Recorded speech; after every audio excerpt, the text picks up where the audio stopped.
சங்கீதம் 97. கர்த்தர் ராஜரீகம் பண்ணுகிறார். பூமி பூரிப்பாகி திரளான தீவுகள் மகிழ கடவது. மேகமும் மந்தாரமும் அவரை சூழ்ந்திருக்கிறது. நீதியும் நியாயமும் அவருடைய சிங்காசனத்தின் ஆதாரம். அக்கினி அவருக்கு முன் சென்று சுற்றிலும் இருக்கிற அவருடைய சத்துருக்களை சுட்டெரிக்கிறது. அவருடைய மின்னல்கள் பூச்சக்கரத்தை பிரகாசிப்பித்தது. பூமி அதை கண்டு அதிர்ந்தது. கர்த்தரின் பிரசன்னத்தினால் பர்வதங்கள் மெழுகு போல உருகிற்று. சர்வ பூமியினுடைய ஆண்டவரின் பிரசன்னத்தினாலேயே உருகி போயிற்று. வானங்கள் அவருடைய நீதியை வெளிப்படுத்துகிறது.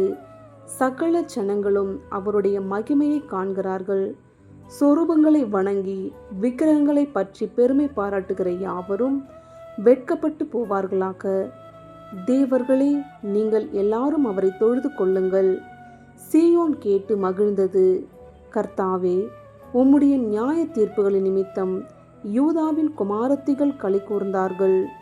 கர்த்தாவே, பூமி முழுவதுக்கும் நீர் உன்னதமானவர். எல்லா தேவர்களிலும் நீரே மிகவும் உயர்ந்தவர். கர்த்தரில் அன்பு கூறுகிறவர்களே, தீமையை வெறுத்து விடுங்கள்.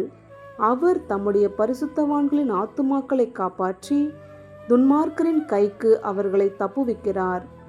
நீதிமானுக்காக வெளிச்சமும் செம்மையான இருதயத்தாருக்காக மகிழ்ச்சியும் விதைக்கப்பட்டிருக்கிறது.